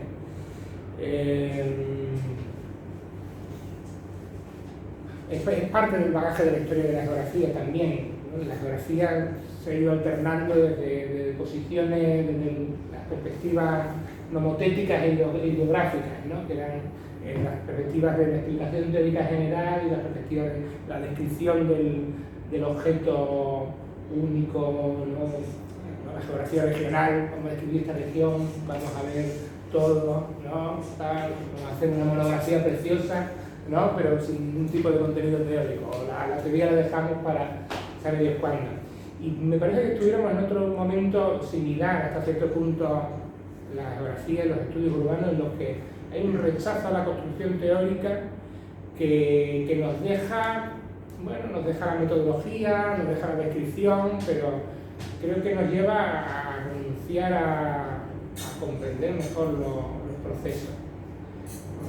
¿No? Por eso a lo mejor soy muy agresivo en algún momento con algunas posiciones, que también lo tengo ahí en el debe, ¿no? Es decir, yo estoy aprendiendo como todos, y está en curso, estoy en curso, estoy aprendiendo y aprendiendo también a discutir a veces, y puede que a veces sea injusto, ¿no? Muchas veces los debates, lo que tú no me lo has dicho hoy, sino que lo has dicho en alguna otra ocasión, que fuera de manera epistolar, el hecho de que algunas críticas toman al sujeto más débil, al texto más flojo, y lo hace bosta. Pero creo que eso, no sé, ¿sabes? Creo que eso lo ha hecho todo el mundo en todos los contextos. No creo que sea un pecado que sea solo exclusivamente mío, pero bueno, es algo que probablemente está ahí, pero puede que sea un poco injusto con algunos autores, pero en ese sentido con algunas corrientes de pensamiento, pero bueno, voy aprendiendo, voy aprendiendo sobre eso. Y con Rossi me pasa lo mismo también, ¿no? Igual puede que sea un poco injusto con él. Pero lo que pasa, lo de Rossi también es que yo tengo ahí como una deuda pendiente con ese tipo de esos autores, con Rossi, con Jacobs, incluso con Lefebvre. Mira que uso y abuso de Lefebvre, pero hasta he robado a Lefebvre todo lo que he podido y más, ¿no? Y lo seguiré haciendo, pero tengo una cuenta pendiente con él también hasta cierto punto, que aparece en el libro y no se resuelve, porque no es el lugar, hay algunas bombas que caen por ahí, pero que no, a lo mejor hay algunas víctimas colaterales, pero que no van al punto del libro. Pero es el hecho de que, claro, sí, muchos de los discursos contra el urbanismo y contra el urbanismo centralizado que realizaban estos autores en la década de los 60-70, desde un punto de vista radical, bueno, Jacob no me parece radical en absoluto, pero aunque hoy día se retome como eso también me da coraje. Pero como que muchas de las críticas que realizaban estos autores luego cuadran muy bien con lo que es el urbanismo neoliberal que empezó a desarrollarse una o dos décadas después. Y ahí tengo una espinita, en ese sentido tengo una espinita con estos autores. Para mí eso, yo no creo que el urbanismo neoliberal lo inventara Rossi, como tampoco creo que lo inventara Lefebvre. Fíjate, ¿no? La locura que sería decir eso, ¿no? Podrían crucificarme en la escuela de arquitectura o cualquier otra que se dedica a los estudios urbanos. Pero a mí lo que me interesa de eso es sobre todo como el hecho de que muchas veces encuentras autores, y es una cuestión de la teoría crítica, tenemos discursos muy críticos, tenemos construcciones intelectuales muy críticas que no tienen nada que ver con los procesos reales que están pasando. O tienen que ver con los procesos reales que están pasando, pero no están acompañando ningún proceso real, ¿no? La práctica, la teoría crítica tiene que estar vinculada, por eso también me meto mucho con la crítica estrictamente negativa, ¿no? Que viene un poco de los frankfurtianos y todo eso, creo yo. Porque la teoría crítica tiene que acompañar procesos reales, y si no acompaña procesos reales, pues al final un plan precioso conservacionista del centro histórico acaba sirviendo en 8 o 10 años para que manden a todo el mundo a la mierda, ¿no? Perdón, en algunos casos. O nos podemos dar, o lo de la Junta de Andalucía, o un planteamiento, mira, tenemos un plan precioso aquí con un lazo que te traemos para montártelo en La Habana Vieja. Y dice, no, pero es que esto no tiene nada que ver con lo que nosotros estamos haciendo, con lo que nosotros esperamos, con lo que... Entonces hay que ligarse a los procesos concretos. Eso es algo que le pasa mucho a los arquitectos, creo yo, pero nos pasa a todos los urbanistas, o a todos los científicos sociales, o a todos los científicos que nos queremos ir un poco por la rama crítica. No sé si alguien más tiene una pregunta, yo tengo, pero prefiero... No, bueno, Iván, preguntarte... Carrión, por ejemplo, Carrión es un tipo... Yo lo conozco, es un tipo estupendo. Me cae muy bien. Y es una persona de izquierda, progresista, que tiene muy buenas ideas, ¿no? Él y la gente de su generación, que son, ¿no? Purón, ¿no? Que es un responsable del primer plan de reforma del centro histórico de Ciudad de México. Pero luego tú puedes tener muchas muy buenas ideas, pero cuáles son los procesos reales que están actuando en torno y más allá de tu pequeño y precioso plan, ¿no? Nuestro pequeño y precioso plan. Lo digo como autocrítica, no es que miro mucho pero como algo en lo que yo caigo también, puedo caer, sí, verdad. No, quería preguntarte dos cosas. La primera, yo, bueno, leí el libro al principio, tuve el privilegio de tenerlo apenas estuvo salido del horno, entonces lo leí justo en ese momento. No encontraba la palabra, Guille, me la diste vos, no encontraba la palabra, a mí me gustó mucho la primera parte, pues yo decía, esto es más que un marco teórico, y ahí me lo terminaste de definir. Yo veía ahí como un seguimiento del término, gentrificación, que me parece hiper interesante, es un aporte importante para los estudios urbanos. Y ahí vos hoy me pusiste como la palabra, sí, hay como una genealogía del término que es muy interesante. Y lo que también a mí me interesó mucho es la selección de los casos, ¿no? Que si bien claramente está muy vinculado a la trayectoria de investigación del académico y por los recorridos de la vida, digamos, que te van llevando para un lado, para el otro, pero lo que sí quería preguntarte es más que nada por la cocina. Y bueno, ¿con qué criterios elegiste el análisis que elegiste en los casos que elegiste? ¿Por qué el MUEI en Buenos Aires? Digamos, ¿qué te llevó a definir por qué esos procesos de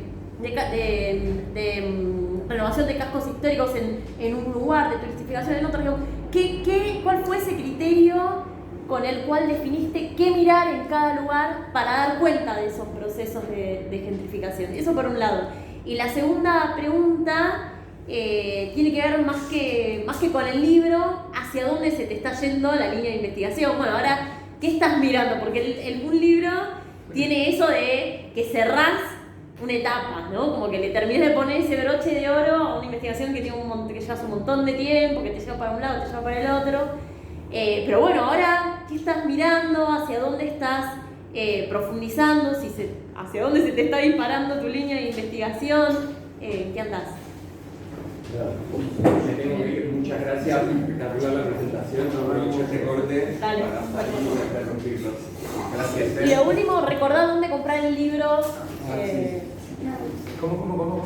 ¿Dónde se puede comprar el libro? Perdón, le cortamos al debate. ¿Dónde comprar el libro? Vale. Sí, pues. La selección de los casos es totalmente trucha, ¿no? Igual no te preguntó. Somos impostores, ¿no? Luego, claro, lo que pasa para mí no es incoherente, en el sentido de que yo, ya decía, ¿no? Como tengo una línea muy clara de trabajo con la que me lleva acompañando más de 20 años, que es duro decirlo, pero es duro decirlo, nos pasa a todos, ¿no? Claro. Claro, entonces, centrar en los centros históricos y la cuestión ahí, claro, más bien fue, bueno, cómo hacerlos comparables, ¿no? Cómo hacer comparables estos casos que ya tengo ahí. Yo he ido siguiendo un rastro, he ido siguiendo el rastro de las transformaciones, de las políticas de renovación, de los procesos de regeneración de los centros históricos, tratando ahí una problemática específica, la problemática de la gentrificación, una problemática relacionada en la que no me he metido cuando he hablado de la turistificación, que sería otra, pero bueno, que está vinculada. Y entonces la cuestión del libro en gran medida es una búsqueda precisamente de eso, ¿no? De cómo hacerlos comparables, de buscar las conexiones y buscar los criterios de comparabilidad y por qué es comparable, por qué es legítimo y por qué es posible comparar casos tan distantes con escalas tan demencialmente diferentes, ¿no? Bueno, hay una parte importante del libro que se dedica a justificar eso. Sí, es que yo creo que es una de las partes más interesantes del libro. Pero claro, justamente. Claro, porque son casos muy distintos entre sí, pero que permite el libro, cuando uno empieza a reflexionar y te empieza a atravesar por lo que uno viene trabajando y demás. A mí me parecía que la selección de los casos es lo que hace interesante, justamente la bajada de todo ese marco teórico a los casos. Claro. Entonces, bueno, por eso preguntarte como la cocina, ¿no? Porque justamente ahí está en buscar esas conexiones, en buscar qué es lo que te permite comparar o buscar esa comparabilidad entre uno y otro para pensar un concepto que desborda siempre los casos. Dije, bueno, ahí está justamente el aporte que hace el libro, porque a veces uno va a los casos más sencillos de mirar y es más fácil de encontrar el fenómeno que uno quiere que uno esté trabajando, ¿no? Pero buscar en estos casos distintos, alternativos, pensando en el MOI, o más distintos, o más no tan investigados, digamos, por la academia, me parece que ahí está la riqueza que aporta el libro. Bueno, hay algunos autores que a lo mejor no son mis autores más predilectos, me han ayudado mucho, ¿no? Por ejemplo, Robinson, que incluso acá son más raros. No, claro, que está la idea de, bueno, en realidad tenemos un prejuicio a la hora de elegir los casos que vamos a comparar dentro de los estudios comparativos y elegimos, venga, vamos a comparar casos de una misma región, o los casos más próximos, los casos más similares, y siempre pensando en encontrar, bueno, ¿no? el mayor grado de similitud. Y bueno, hay Robinson y otros autores que van en esa misma línea, que es una línea más bien postcolonial. Lo que plantean es el interés de indagar en otras cuestiones, de comparar casos más distantes, distintos, y atender precisamente a cómo se conectan, mediante qué distintos tipos de procesos son los que comunican esas realidades tan diferentes, y el interés realmente de comparar, de meter una investigación de realidades muy distintas. Entonces, bueno, vale, estoy de acuerdo, me parece interesante, puede ser interesante. Entonces, eso sería un poco mi argumento. Y por otro lado, creo que también ver realidades tan distintas, es decir, bueno, ¿qué tiene que ver la gentrificación en México en la primera década de los 2000 con el MOI y con el desarrollo de un enclave turístico en Sevilla?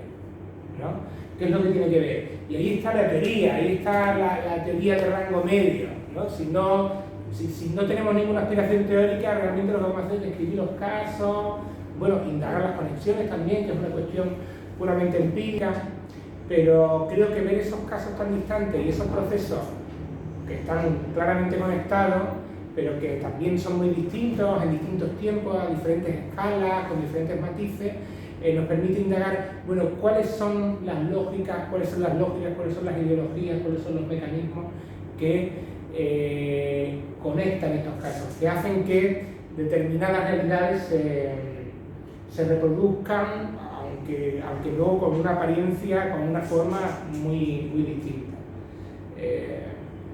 Y bueno, ahí está, ¿cuál es la conexión? La conexión es la lucha por el espacio, la centralidad, la lucha por los espacios centrales, y las lógicas de producción mercantilistas de la ciudad, y el hecho de que en la medida en que funcionen las lógicas mercantiles de la ciudad, en la medida en que funcione el mercado de suelo, el espacio es para el que puede pagarlo. Y luego ahí entra el MOI y otro tipo de combate, que es hacer que no funcione. Claro. Es decir, la teoría crítica de tradición capitalista, tradición marxista, ya me dio cabo. Sí, ¿no? Vamos a estudiar, vamos a intentar comprender cómo funcionan los mecanismos del sistema capitalista, pero para que no funcione, para ver cómo se puede hacer para que no funcione. Y el MOI es un ejemplo maravilloso de eso, para un teórico. Es verdad que la escala del MOI igual, pues a lo mejor para mucha gente no le llega, ¿no? O se podría hacer o tiene otras limitaciones, pero a nivel teórico es un caso buenísimo, porque es un caso de movimiento en el cual muy informado sobre cómo funcionan las mecánicas de la ciudad capitalista, es muy lefebvriano.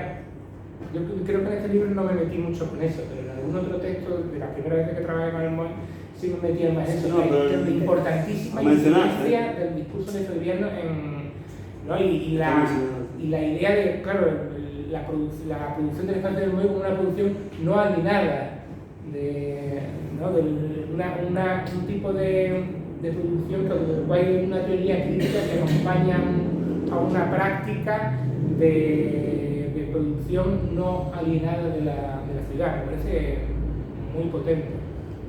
Me pareció muy potente cuando lo conocí, ¿no? Ya hace tiempo, ¿no? que estamos con eso. Entonces, por eso seguimos trabajando también con esa línea. Es decir, por ejemplo, nosotros lo último que hemos sacado, ¿no? con CECI, ¿no? que trabaja sobre producción social del hábitat y producción autogestionaria del hábitat. Eso no tiene que ver con la gentrificación, claro que sí, ¿no?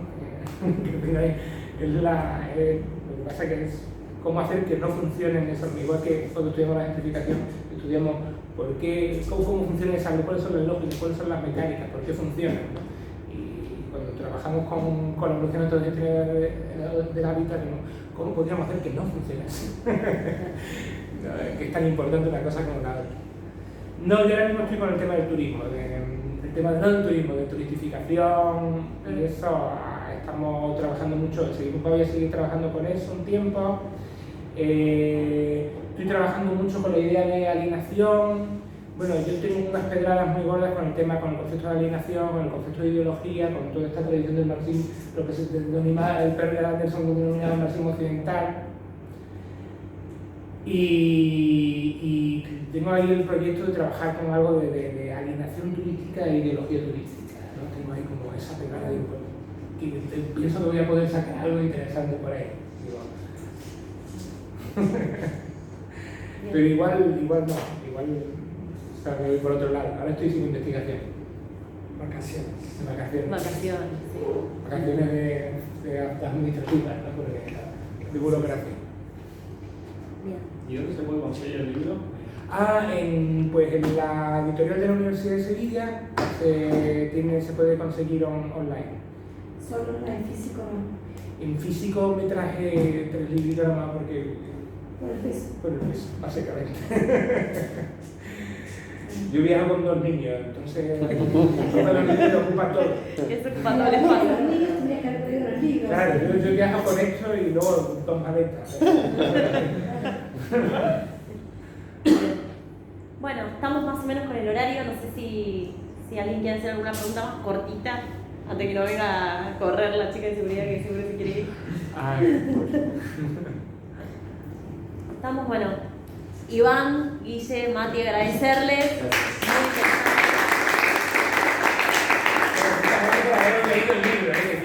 Que se ha notado y tiene mérito. Un placer. Desde la pantalla. Desde la pantalla. Por eso yo pregunté físico. Y gracias por venir, porque yo pensaba que íbamos a estar aquí y no iba a venir en el tacto, pero...